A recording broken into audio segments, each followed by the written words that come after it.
Ok, seguimos con nuestra serie de Cristo es mejor, la serie en la carta a los hebreos, y estoy de verdad muy expectante, emocionado, porque disfruté mucho con Dios hablándome en esta porción que vamos a ver hoy, confrontándome también, incomodándome y animándome, y puedo esperar que ocurra lo mismo en sus corazones, mis hermanos. Hoy veremos esto que se llama demasiado para ignorarlo. Demasiado para ignorarlo. Y empezamos a ver lo que es Hebreos 2. Es decir, ya nos aventamos un capítulo entero. La semana pasada mi hermano Beto enseñó Hebreos, la sección de los ángeles. Cristo es mejor, mucho mejor que los ángeles.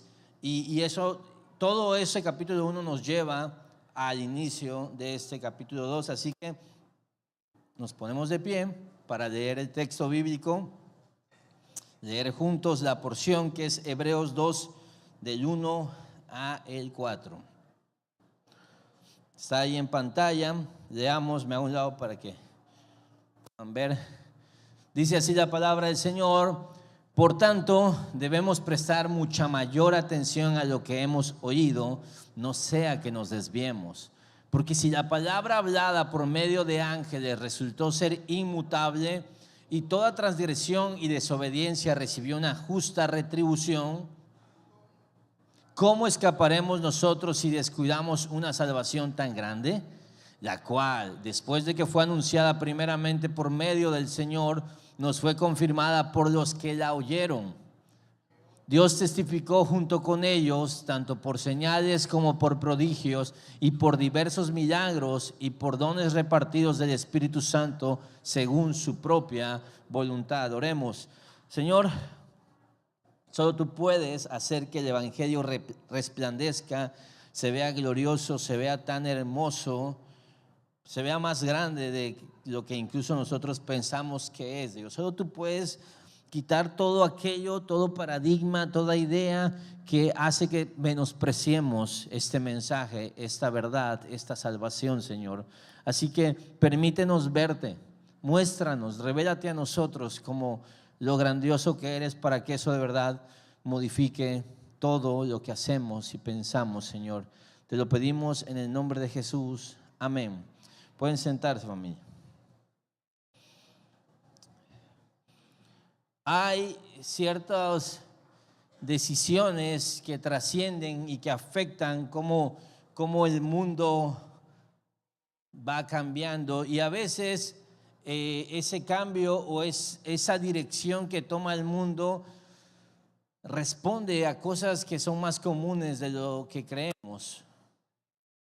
Y hay una verdad, y es que tú puedes ver una realidad de cómo se conforma geográfica, política, Europa, y tú puedes ver que hay toda una Europa, la Europa llamada latinizada, por ejemplo, España, Italia, Francia, todas estas comparten mucho. ¿Por qué? Porque llevan su origen a latín y llevan su origen a Roma. Y tú te preguntas, si Roma fue tan grande, ¿por qué hay ciertos sectores de Europa que no fueron influenciados más por esto? Bueno, ese cambio de dirección, que básicamente cómo está conformado el mundo hoy, tendríamos que ir a 9 después de Cristo. Fíjate, 9 después de Cristo, muy temprano.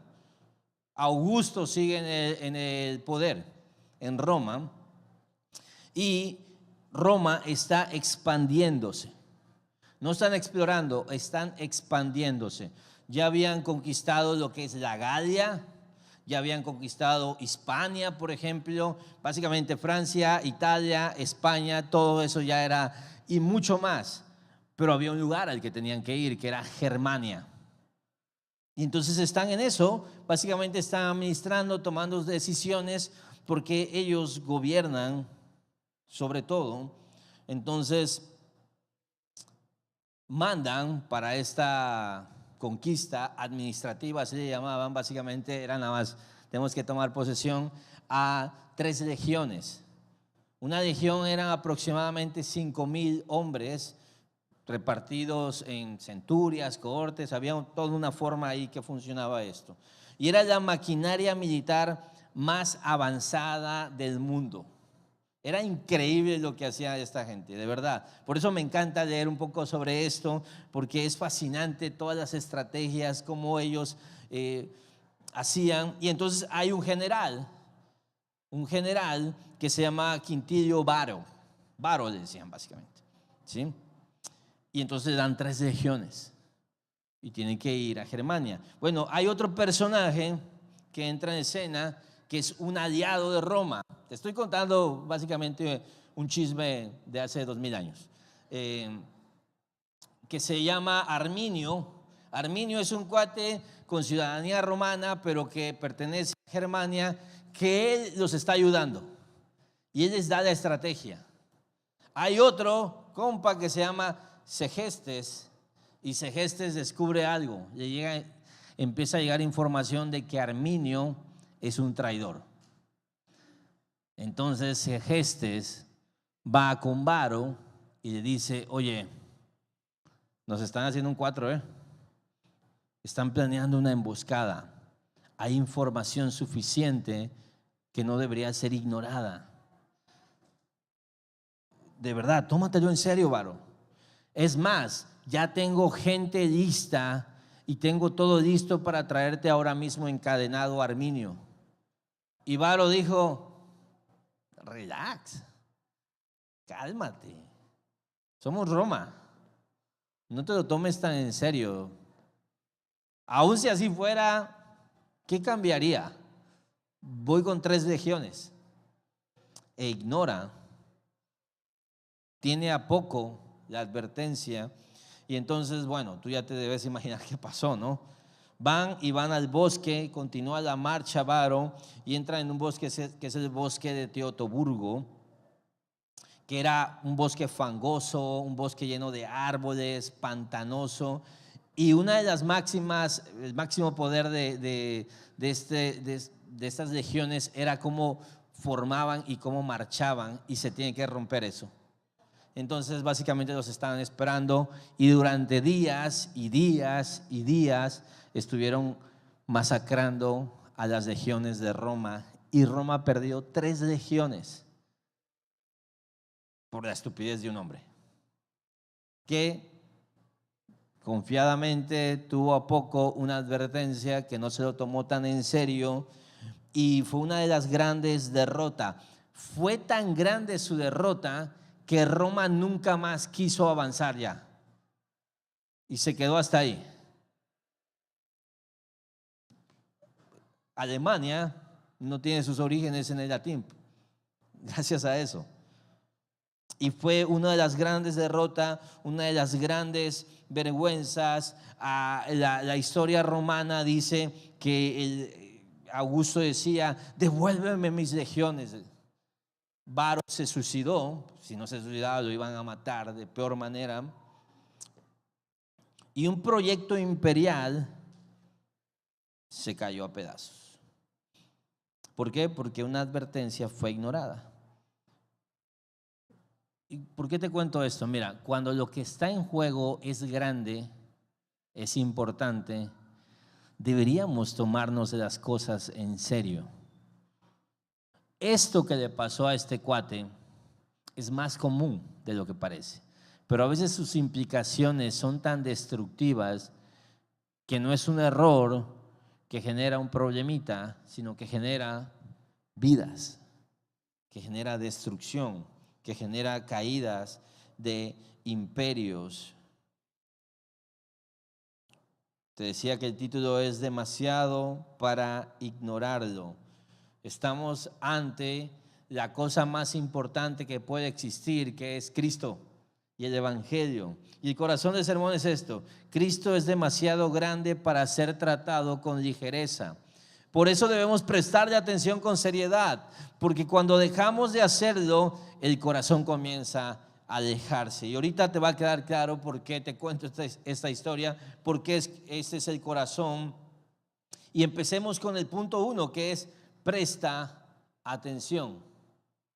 Presta atención. Te leo de nuevo Hebreos 2, 1 al 4.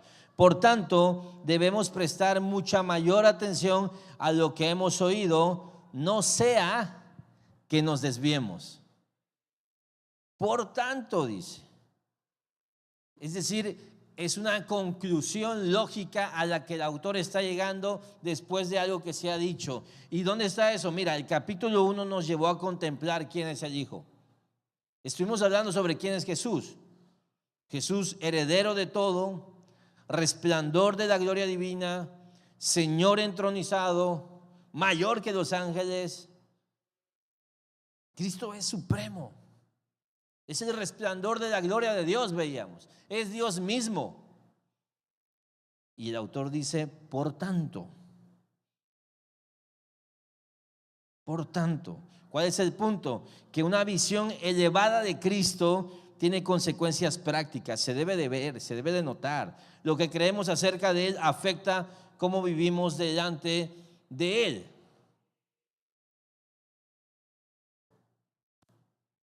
Eso debe de cambiar todo.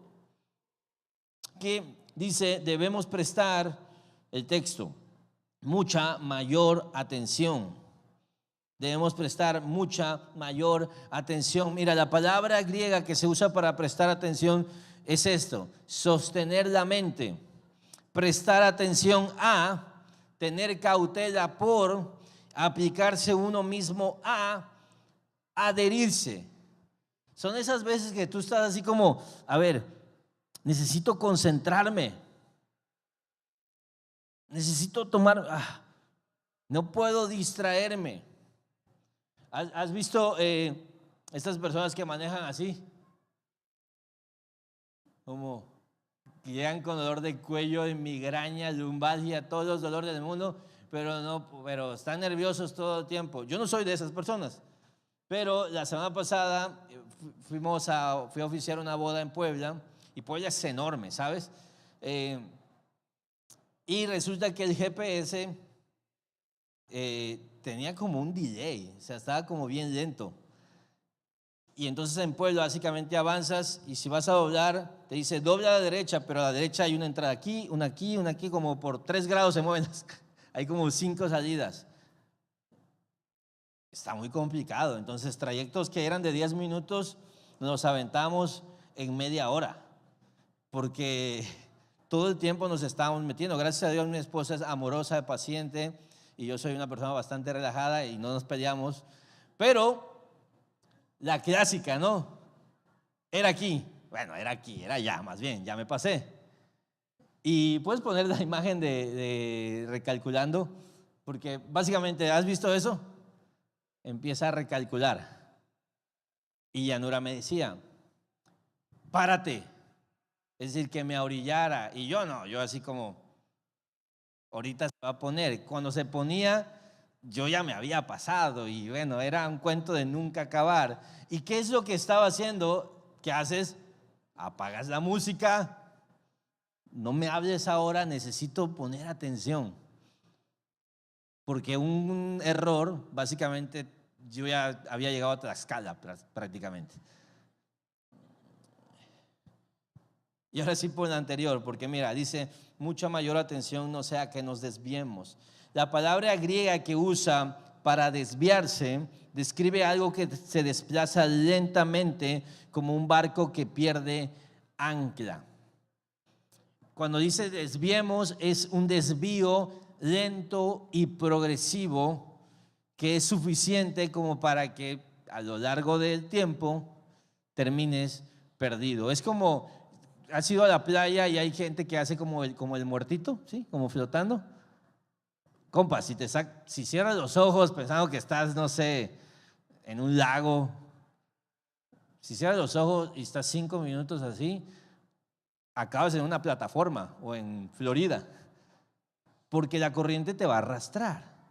No lo notas al inicio, pero después de un tiempo ya empiezas a ver y dices, caramba, me ha ido alejando lentamente. Y lo que está diciendo es, pon tu mente enfocada Sostén tu mente, ten cautela, presta mucha atención, aplícate, no sea que te desvíes.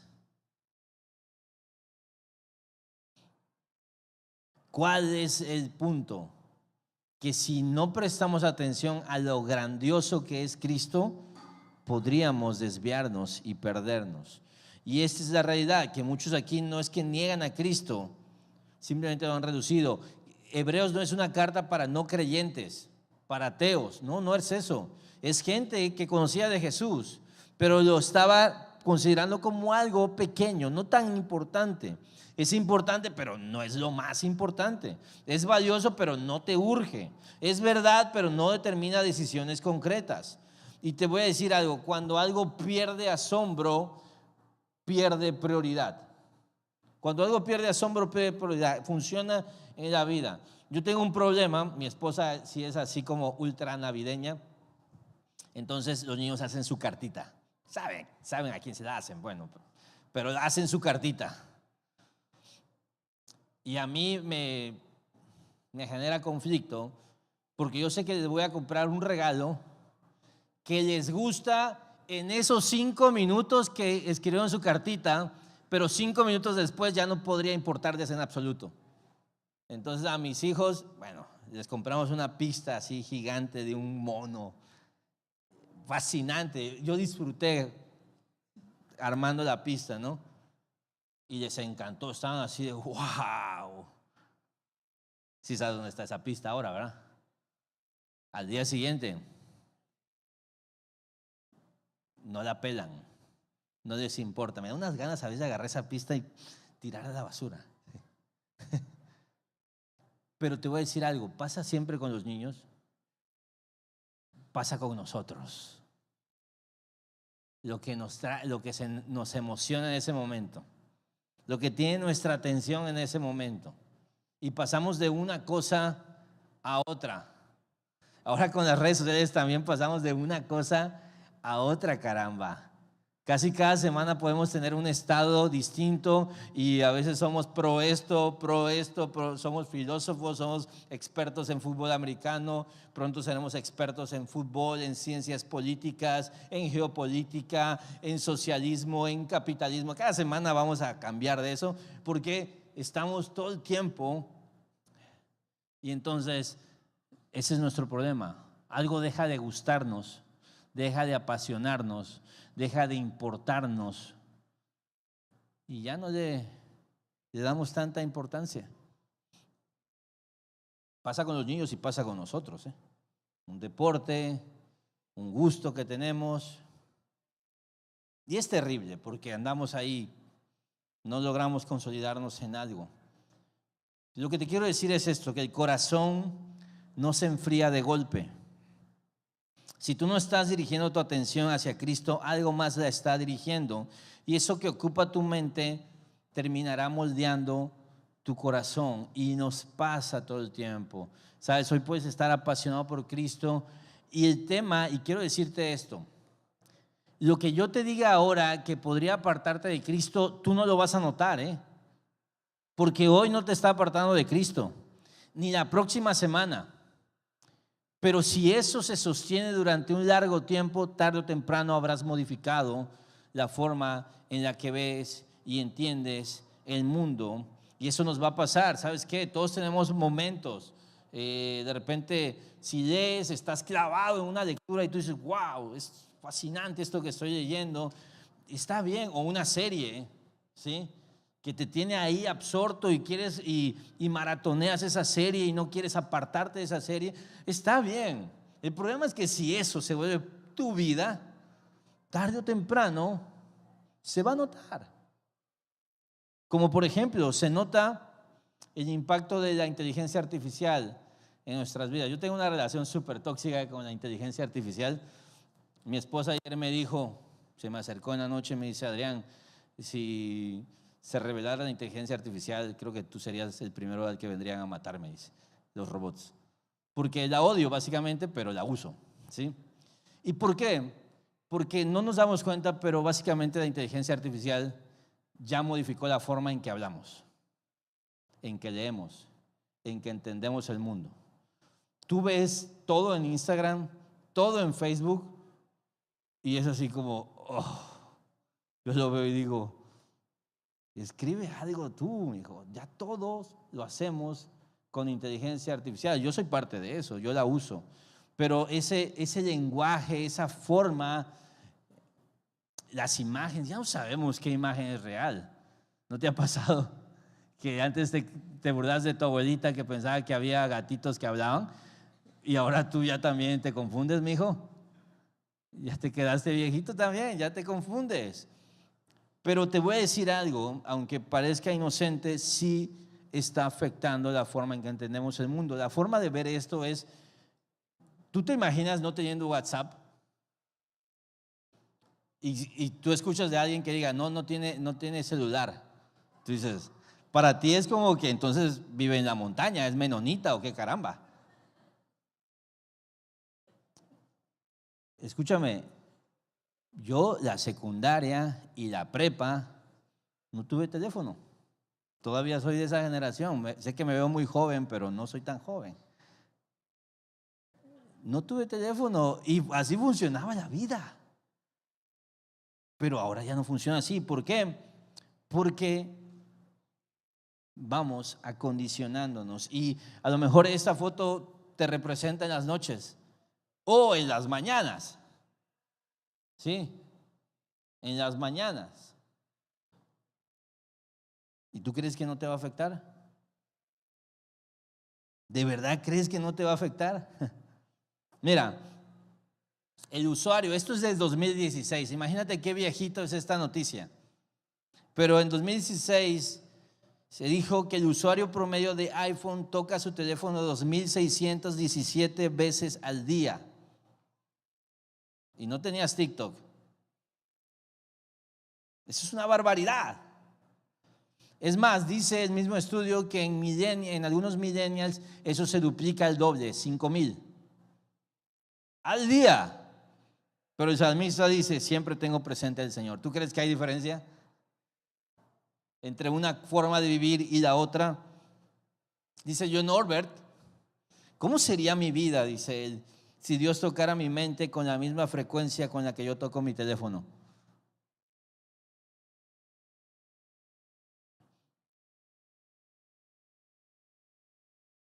Me encantan estas reflexiones. Hay una reflexión del pastor John Piper que vi porque dije, esas cosas realmente nos dejan sin argumentos. Él te hace esta pregunta, ¿cuántos versículos bíblicos memorizarías si prometiera pagarte $1,000 por cada uno en 30 días? De ese mes sales con terrenos, con carros, sales millonario, mijo. Te aprenderías la Biblia completa. Así que no usemos más la palabra no puedo.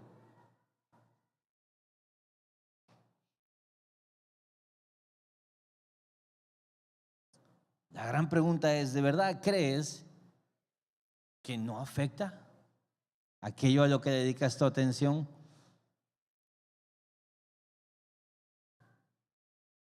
Hay un concepto que es la neuroplasticidad. Básicamente la neuroplasticidad es el estudio que dice que nuestro cerebro puede modificarse en base a hábitos o a costumbres o a estímulos. La Biblia decía, renueva tu mente. ¿De verdad crees que aquello que tiene tu atención no puede definir el curso de tu vida, ya sea llevándote a un lugar o desviándote a otro? Claro que pasa. Claro que pasa. Por eso el autor dice, por tanto, debemos hacer esto. Y luego argumenta, ¿por qué? Porque estamos hablando de algo muy grande, de algo demasiado grande, demasiado importante como para ignorarlo. Y dice en Hebreos 2, del 2 al 3, porque si la palabra hablada por medio de ángeles resultó ser inmutable y toda transgresión y desobediencia recibió una justa retribución, ¿cómo escaparemos nosotros si descuidamos una salvación tan grande? ¿Cómo lo haremos? ¿Te acuerdas esa historia cuando los ángeles fueron a advertirle a la gente de Sodoma y Gomorra? ¿Qué pasó? No le hicieron caso. ¿Sí sabes qué pasó? Hubo consecuencias. Y está diciendo el autor, si los ángeles que son mensajeros, y ahora entiendes por qué el autor los metió en el capítulo pasado, también por este peso que ellos tienen, si a ellos los respetamos en ese sentido de sus mensajes tan relevantes, y toda desobediencia recibió una justa retribución, ¿cómo nos va a ir a nosotros? Dice. Que tenemos un mensaje mucho más importante. Y mira, el autor emplea, un razonamiento muy común en el pensamiento judío, que es el razonamiento de contraste. Si algo menor tuvo consecuencias reales, aquello que es mayor tiene un peso aún más serio.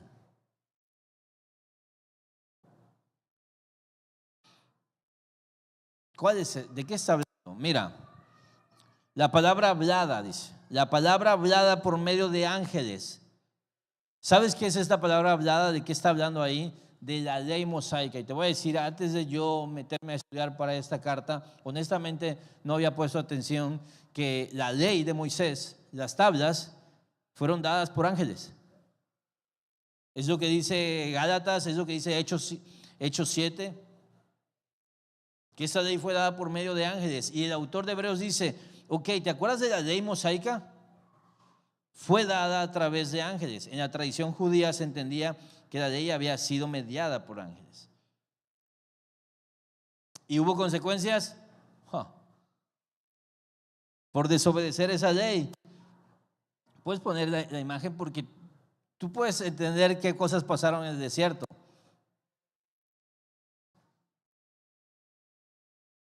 Por una ley mediada por ángeles.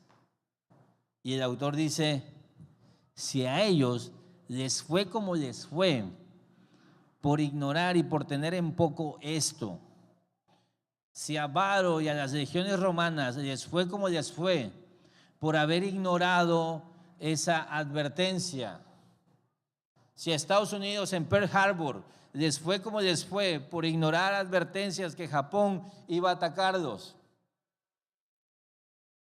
si todas estas historias nos cuentan la importancia, la relevancia de ignorar advertencias, de tener en poco ciertos mensajes, ¿cómo escaparemos nosotros si descuidamos una salvación tan grande? Dice el autor.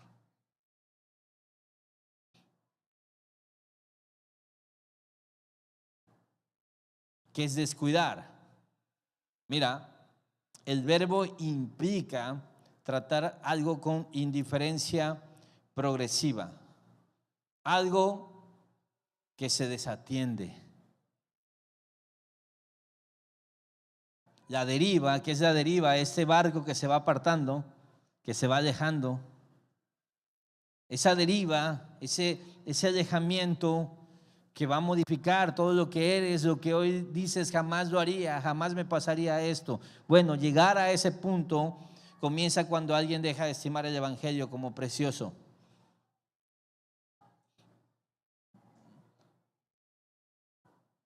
¿Qué piensas de la salvación de la que estamos hablando?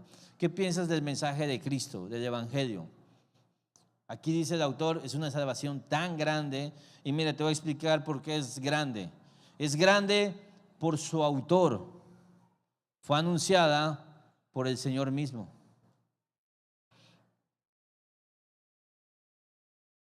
Es grande por su costo. Implicó la encarnación y la cruz. Costó cara, ¿eh? Es grande por su efecto. Lo que eso ocasiona es que nos reconcilia con Dios. Tenemos paz para con Dios y tenemos el favor de Dios ahora sobre nosotros. Y es grande por su destino final, nos conduce a la gloria. Entonces, hagamos cuentas.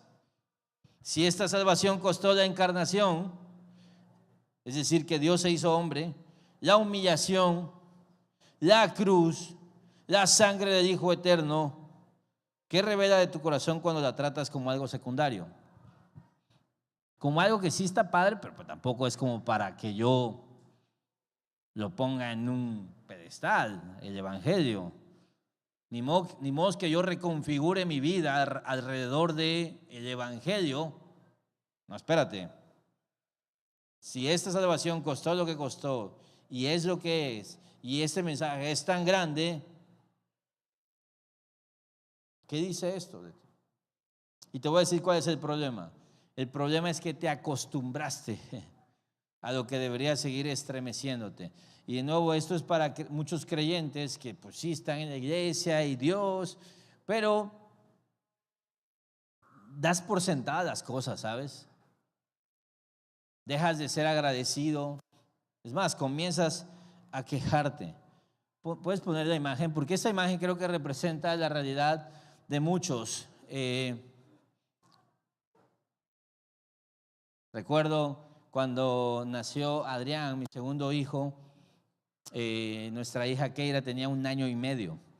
Entonces teníamos a 2 bebés en casa, dormíamos muy poco, era medio caótico todo y estábamos agotados y pedimos consejería a nuestro pastor y nos aventamos como 1 hora básicamente atacándonos y quejándonos de la vida tan fea que sentíamos que teníamos en ese momento. Y recuerdo mucho a nuestro pastor paciente al final diciéndonos, ¿saben qué es lo tremendo? Nos dice que tengo un chorro de matrimonios en mi iglesia que darían lo que fuera por tener los problemas que ustedes tienen, que es 2 hijos que están creciendo, no han podido ser papás.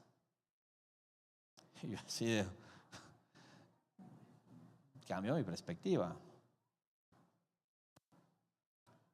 Y eso, niños manchando la mesa, comida en el piso, gritos todo el día.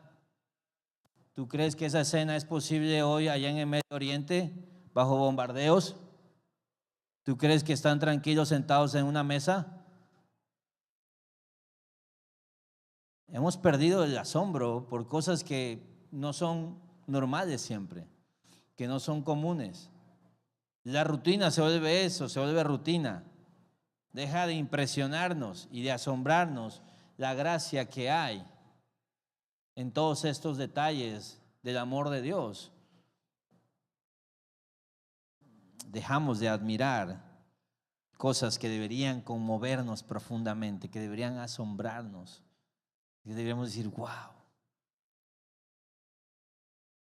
Ahora imagínate eso con la verdad más relevante y la bendición más importante, que es que el Padre nos dio a su Hijo. De nuevo, el problema es que te acostumbraste a lo que debería seguir estremeciéndote. Y cuando lo más grande que ha ocurrido en la historia deja de impresionarte, algo en tu alma ya empezó a endurecerse, mijo. Cuando ya perdiste el asombro por la más grande, la mejor noticia que alguien puede recibir, y deja de apasionarte y deja de alegrarte, saberte tan amado por Dios que entregó a su Hijo por ti. Cuando ya pasó eso,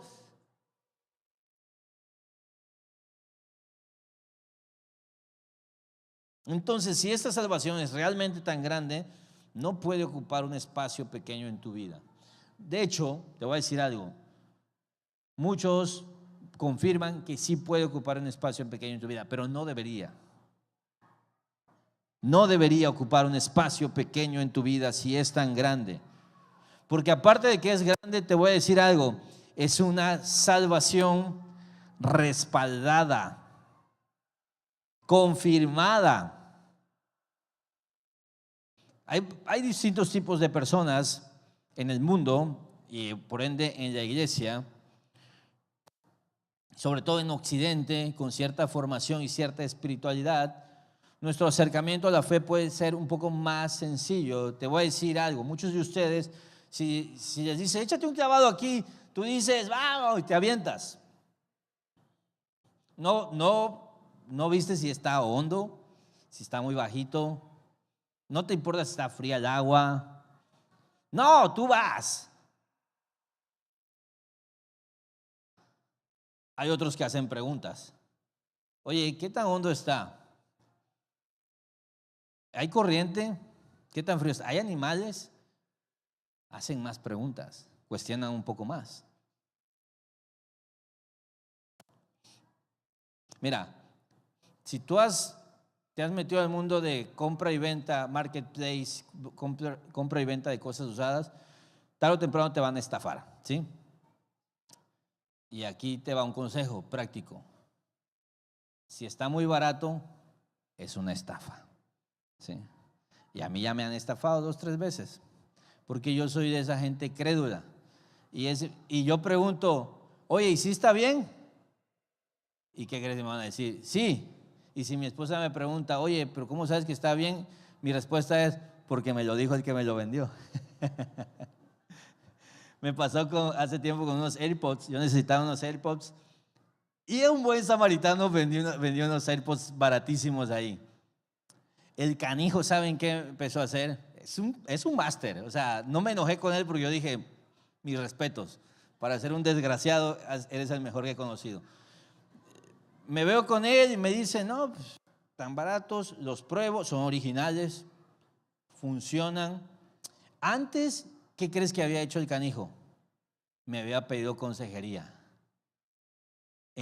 Yo me sentía el evangelista más chido del mundo. Yo dije, no puede ser, yo solo quería unos AirPods, unos audífonos, y esta persona va a conocer de Jesús. Porque me dijo, tú eres pastor, sí, tengo muchos problemas. Y claro, que empezamos a hablar y yo nunca revisé si servían los desgraciados audífonos. Casi me faltó nada más orar por él, por su salvación. Gracias, pastor, vamos a estar en contacto, me dice. No servían los desgraciados audífonos. ¿Por qué te digo? Pero hay gente que hace preguntas. Y está bien, ¿eh? Está bien. Hay gente que va a cuestionar. Porque si esto es lo que dice ser, no debemos tomarlo con ligereza. Nuestra fe debería ser una fe sólida, firme. Si no lo es, vamos a cascabelear muy fácil. Y no debería funcionar así. Dice Hebreos 2:3, habla de esta salvación tan grande, dice, la cual después que fue anunciada primeramente por medio del Señor, nos fue confirmada por los que la oyeron. Dice el 4, Dios testificó junto con ellos tanto por señales como por prodigios y por diversos milagros y por dones repartidos del Espíritu Santo según su propia voluntad. Y te quiero aclarar esto. Nosotros leemos esto y decimos, es Biblia, es la iglesia hablando acerca de la iglesia.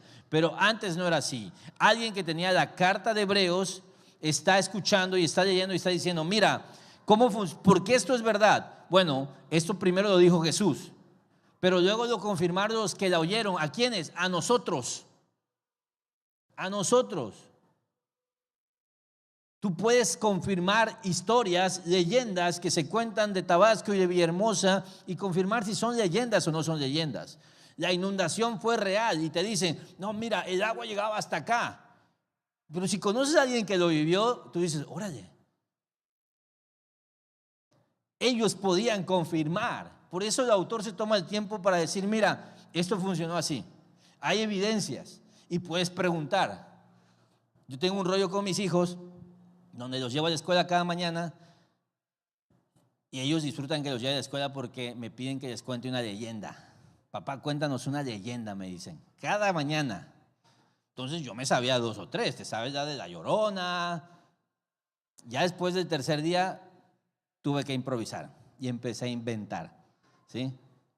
Entonces imagínate, llevo como 1000 días, cada día inventando una leyenda diferente. Entonces, básicamente en Comalcalco pasaron todas las cosas, todos los monstruos, todos los asesinos, todos los niños locos están en Comalcalco. Y les doy nombres, les doy datos, les digo dónde vive. A veces mi papá me ha hecho el pare así como, papá, confírmame, ¿verdad que tal persona, no te voy a decir los nombres, tal persona sí existe? Y a veces son personas reales, pero yo les inventé que tenían 3 brazos y cosas así. Y los niños se vuelven locos. Pero están creciendo. y ya empiezan a hacer preguntas, porque ellos van a comer calco cada fin de semana y nunca han visto nada raro. Y ya Keira me dice, oye papá, ¿verdad que es mentira? Muchas de las que nos cuentas. Y yo les digo, no sé hija, es una leyenda. Puede ser, no puede ser, pero se me está acabando el tiempo. Se me está acabando. Y mientras tanto ellos viven en la loquera, pues ellos llegan, alucinan con esas historias. ¿Por qué?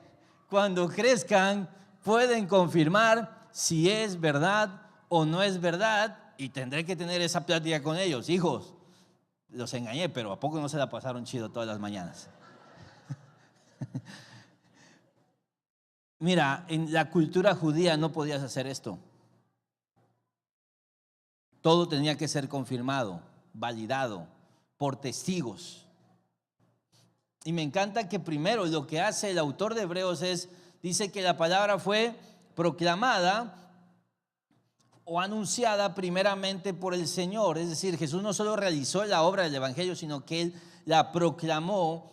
Eso significa que la salvación no es una interpretación posterior de sus seguidores. Y esto es relevante, porque no es que la gente que seguía a Jesús interpretó. Te voy a decir una de las cosas más brillantes de los evangelios sinópticos en especial, es que no hay una interpretación de los autores.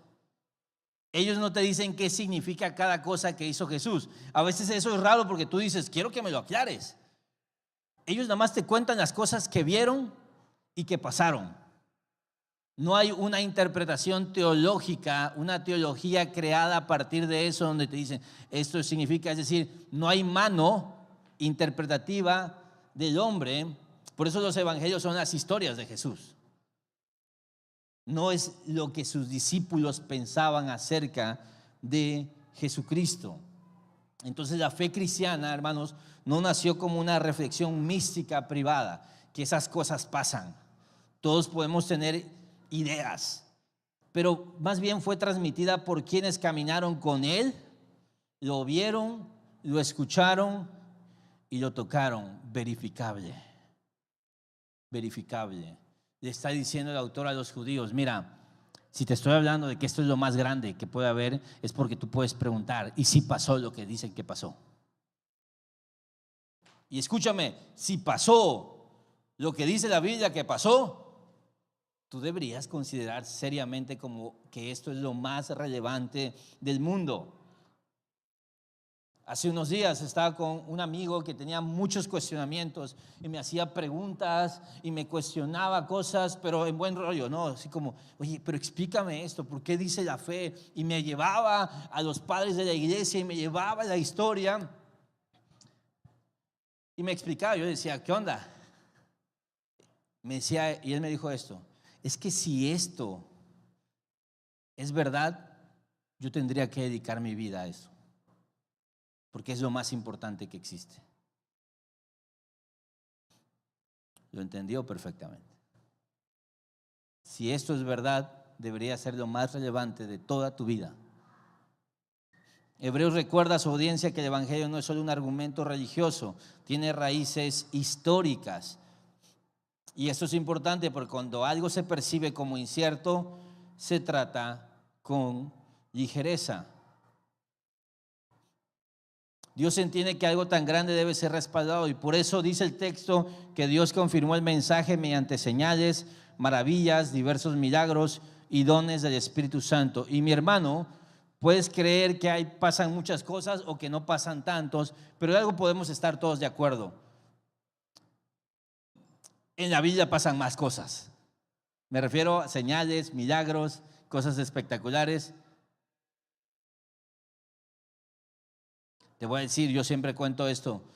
Yo considero a mi papá una de las personas más espirituales. No porque lo ves y mi papá anda, come normal, como no es un rabino, pues. Pero mi papá ora todas las mañanas. Es un hombre de oración, es un hombre de Dios. Y ¿sabes qué dice la Biblia que la sombra de Pedro sanaba? Mi papá en su vida, su sombra no ha hecho nada. No ha pasado. ¿Por qué? No porque no creamos en milagros hoy. No, mis hermanos, porque cuando este mensaje era predicado, Dios tenía que respaldarlo. Imagínate que a un judío llegaras y dijeras, oye, ¿cómo crees? Ya no te tienes que circuncidar, ya no tienes que guardar el sábado, ya no tienes que celebrar estas fiestas, ya solamente si crees en Jesucristo, eres salvo. El judío te diría, ¿cómo crees? No puedes llegar así simplemente y cambiar el formato de la fe de alguien. Entonces, Dios acompañaba a eso. Pablo luego diría, los judíos piden señales. Por eso, Pablo, cuando escribe a la iglesia de Galacia, les aclara esto: aun si viniera un ángel y les predicara otro evangelio, sea anatema, sea maldito. ¿Sabes por qué les dice eso Pablo? Porque si venía un ángel y les decía que siempre no, se babeaban y decían, wow, un ángel nos los dijo, entonces debe ser verdad. Así funcionaba. Era una forma de respaldar para esta cultura. Por eso Dios acompañó y por eso ves mucha actividad del Espíritu Santo en esos comienzos de la iglesia. Y claro, hay actividad ahora también, pero mucho más en este contexto. Porque Dios quiere respaldar. Dios entiende que no todos van a decir, no, a mí no me digas nada, yo a Jesús le entrego mi vida. Otros calculan más. Otros sacan la calculadora y hacen cuentas. Otros dicen, a ver, quiero saber si esto es así. Y mira, hay cosas que históricamente prácticamente nadie discute. Y quien te diga que esto es complicado, no sabe. Hay otras cosas que podemos discutir, pero los historiadores, que la mayoría de estos no son creyentes ni nada, simplemente estudian la historia, no discuten esto, que Jesús fue crucificado bajo Poncio Pilato. Hay evidencia arqueológica, histórica de la iglesia y de la no iglesia, hasta de enemigos de Cristo. Está confirmado. Jesús fue crucificado bajo Poncio Pilato. Sus discípulos proclamaron públicamente que resucitó. Hay evidencia, ellos decían que había resucitado.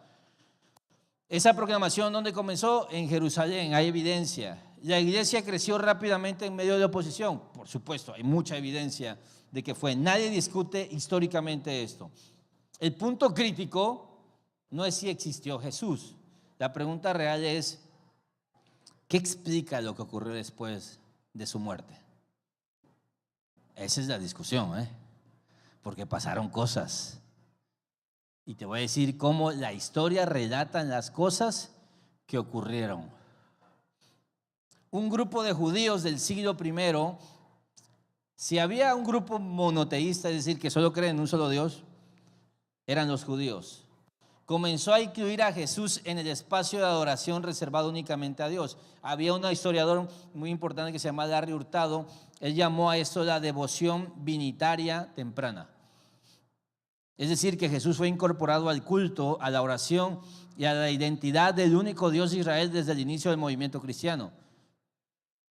Además, hay un tratado que es el de Pablo en 1 Corintios 15, que era un tratado que Pablo incluye en su carta, y era un escrito que estaba como 2-3 años después de la fecha de la resurrección, donde básicamente, si tú has visto 1 Corintios 15, es el registro de los nombres y todas las personas a las que se le apareció Jesús. Básicamente es lo que te estoy diciendo. Pablo dice, mira, ¿quieres saber que resucitó Jesús?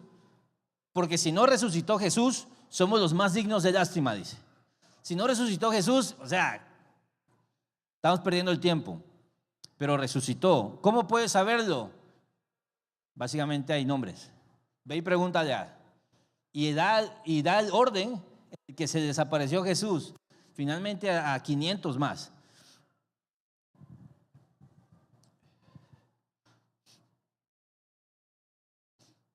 Esa tradición que se cuenta ahí en 1 Corintios 15 menciona cosas como la muerte por los pecados, sepultura, resurrección y apariciones a testigos específicos, como te acabo de decir.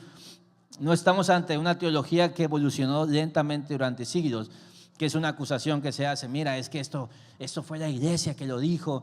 Mira, sí, hay cosas que se han inventado a lo largo de la historia, lamentablemente. Pero la verdad del evangelio es temprana. Es una proclamación temprana, pública y estructurada de los comienzos. Nadie se pudo inventar, nadie le cambió nada.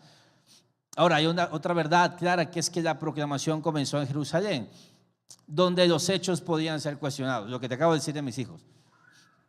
Ellos van a ir a Comalcalco y pueden verificar que nada de eso pasó. Nada de eso pasó. Los primeros testigos sostuvieron testimonio bajo presión. La inclusión de mujeres como primeras testigos del sepulcro vacío es un detalle que históricamente resulta incómodo para una invención tardía, lo cual fortalece que es plausible. ¿Qué quiere decir esto, hermanos? Hay algo que se llama el argumento de la vergüenza. Cuando tú quieres inventar algo, tú no vas a meter detalles que hagan que la gente diga, no creo. Pero la historia cuenta que las primeras que vieron a Jesús resucitado fueron mujeres. Si la iglesia hubiera querido inventarse eso, en esa cultura no hubieran incluido esta historia, hermanos. Entonces, bueno, ¿por qué te digo esto? Mira, Cristo habló públicamente, murió públicamente, resucitó en un contexto donde podían desmentirlo, y sus discípulos sostuvieron ese mensaje bajo presión real. Todo eso conforma un fenómeno histórico que exige explicación. ¿Qué pasó? Si este mensaje es verdadero, si el Hijo Eterno realmente entró en la historia, murió, resucitó y fue reconocido como Señor en el corazón del monoteísmo judío, entonces tratarlo con ligereza altera la proporción de nuestra vida, altera dónde están nuestras prioridades. Si esto es verdad, como te decía que me dijo mi amigo, es la verdad más importante.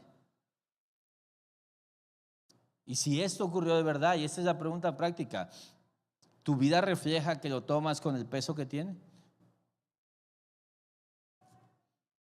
Porque si el evangelio es histórico, entonces es decisivo, y si es decisivo, entonces no puede ocupar un lugar secundario en tu semana. Debería ser lo más importante, debería ser el eje de tu vida. Deberías de reorganizar tu vida alrededor de este hombre. ¿Qué estarías dispuesto a hacer? Deberías estar dispuesto a todo. Mira, te voy a contar algo. Sí sabes quién es él, ¿verdad? Mira ese aura. Cristiano Ronaldo dos Santos Aveiro. Llevo 20 años admirando a este cuate.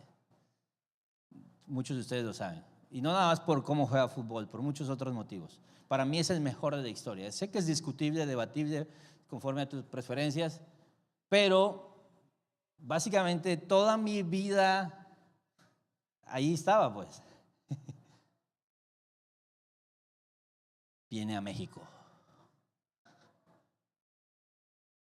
Como decía Eminem, una oportunidad. 41 años tiene. Es la única oportunidad. ¿A poco no valía la pena intentar ir? Pero no hubo boletos. Los canijos revendedores se adueñaron de los boletos. No hay boletos. ¿Tú crees que si yo considero que este cuate vale la pena verle, no valdría la pena haberlo intentado? Se intentó. No tengo una tía que es revendedora como para que me lo... Pero escúchame, yo he visto gente que se vuelve loca, ¿sí? Yo no estoy tan ahí, casi, por testimonio. Pero según la importancia que le das a algo, es lo que estás dispuesto a hacer por esto. Es más, si tú llegaras y me dijeras, mira, tengo un boleto, tú no te preocupes por cómo yo llego. Mira, yo así como los peregrinos de diciembre, los que se van caminando, me voy caminando. Tú no te preocupes, yo veo cómo me llego allá, ¿sí? ¿Y por qué te digo esta loquera, hermanos? Porque creo que cuando a ti te importa algo, eres capaz de hacer cosas, ¿no? Y esto funciona en cosas tan triviales y absurdas como esto. Pero funciona así en la vida, según la importancia que le das a algo. Ahora imagínate con algo de verdad eterno, de verdad infinitamente más valioso, relevante, que es la vida eterna, que es la vida aquí y ahora y cómo la vivimos, que es Jesucristo. Cristo es inmensamente grande, la salvación que recibiste es inmensamente costosa, el mensaje está firmemente anclado en la historia. Eso debería tener consecuencias. Tú te deberías desvivir por esto. ¿Cómo sería tu día si Él te viniera a visitar hoy? Harías lo que fuera, si es que lo consideras como es. Si Jesús realmente es quien Hebreos 1 dice que es, y si esa salvación es tan grande como Hebreos 2 afirma, de nuevo la pregunta real no es si lo amas o no, no. ¿Tu semana refleja ese peso? ¿Tu agenda transmite esa importancia que tú le das? ¿Tu forma de vivir, tu forma de pensar, tu forma de moverte en el mundo real lo manifiesta? Recuerda lo que pasó con Roma, recuerda la advertencia. Tu vida depende de poner atención, de no descuidar.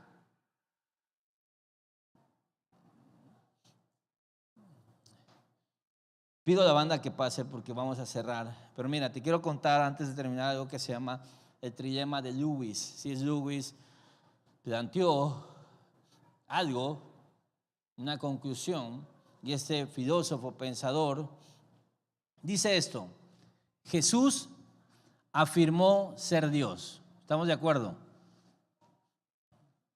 Jesús afirmó ser Dios. Por lo tanto, solo hay tres opciones coherentes: que era un mentiroso, es decir, sabía que no era Dios y engañó deliberadamente, porque dijo que era Dios. Afirmó que era el Señor. A lo mejor era un mentiroso, dice él.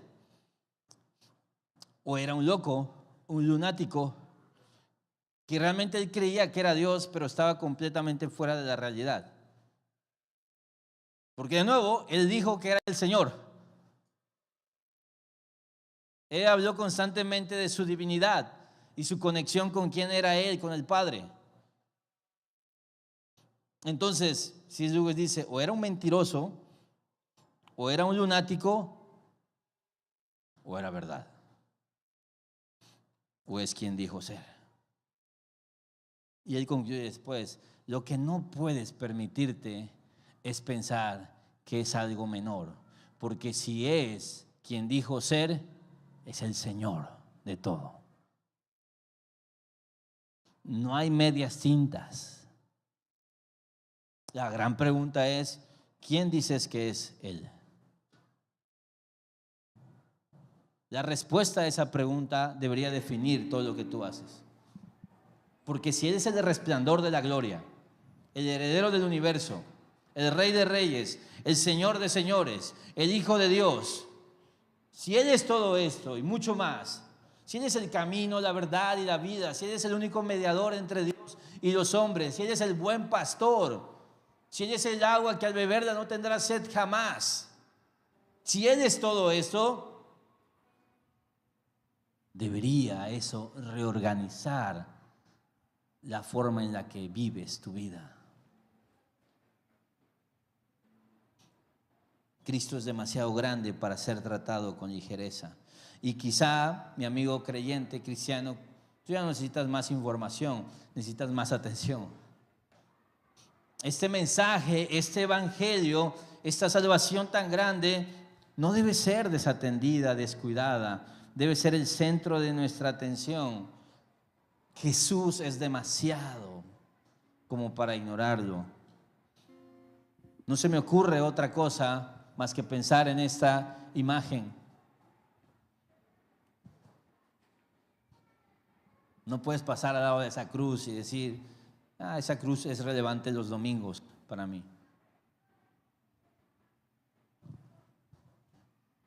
Deberías estar dispuesto a todo. Si esto es verdad, es la verdad más importante. Y vale la pena entregarnos por este mensaje. vale la pena centrarnos, vale la pena que todo gire alrededor de este mensaje en nuestra vida, que todo se trate de Cristo y que de verdad vivamos y experimentemos lo que decimos: Cristo es mejor que cualquier cosa en la vida. Así que oremos, porque quizás lo que necesitamos es: Señor, ayúdame a ver a Jesús así, como este tesoro, como esto que es infinitamente valioso, algo que no debe ser desatendido y descuidado.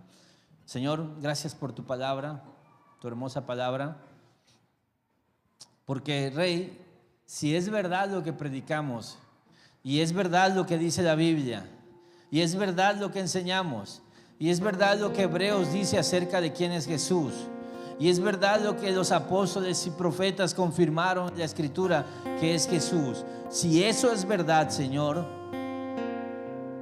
es lo más importante que podemos escuchar, que podemos anunciar, que podemos experimentar. Si eso es verdad, Dios, debe ser el centro de nuestras vidas, debe atraer toda nuestra atención. Todo debe quedar como de menos valor, Señor. Incluso las cosas más importantes en esta tierra que tú nos has dado no tienen ni deberían tener el peso que tiene este mensaje del Evangelio, la realidad y la verdad de que el Hijo de Dios se hizo hombre, murió por nosotros, resucitó. El mensaje del Evangelio, de la cruz, de la vida eterna, Señor. Te ruego, Padre, que ya sea que nosotros nos acerquemos a esta verdad como un salto de fe, sin cuestionamientos, o ya sea que necesitemos y hoy nos hayas confirmado quién eres tú. Te ruego, Padre, que nos aferremos, que sostengamos nuestra mente que podamos adherirnos a este pensamiento, que tú puedes transformar la forma en que vivimos, en que organizamos nuestra vida, nuestra agenda, nuestros gustos. Ayúdanos, Rey. Te pedimos perdón porque te hemos menospreciado de tantas formas y de tantas maneras, porque te hemos visto como un accesorio en nuestras vidas, como una religión, como un recurso en casos de emergencia, porque no te hemos dado el valor, porque hemos cuestionado y nos hemos quejado de muchas cosas, porque hemos menospreciado cantarte, Dios, un domingo, porque hemos menospreciado a tu comunidad, tu esposa, la iglesia, porque hemos menospreciado pasar tiempos contigo cada mañana, Señor, porque hemos hecho muchas cosas que lo único que demuestran es que no te vemos tan glorioso y tan precioso y que no tienes tanto peso en nuestra vida, Dios. Perdónanos y ten misericordia de nosotros y ayúdanos a verte como lo que eres y a no descuidar algo tan grande, Señor, a no descuidar algo tan glorioso, tan hermoso, tan bello, Señor, sino que vivir para ti, vivir para tu gloria, entregarnos por completo a ti, Señor. Te lo ruego, Padre. Mátanos a nosotros mismos y a nuestros gustos y a nuestras intenciones y a nuestros anhelos y a nuestro egoísmo y a las cosas que nos alejan de una vida consagrada a ti, Señor. Quítanos de en medio y sé tú, Padre, mejor que la vida misma. Ayúdanos, porque eso solo va a venir con tu obra en nosotros, Padre. Te lo pedimos en el nombre de Jesús. Amén.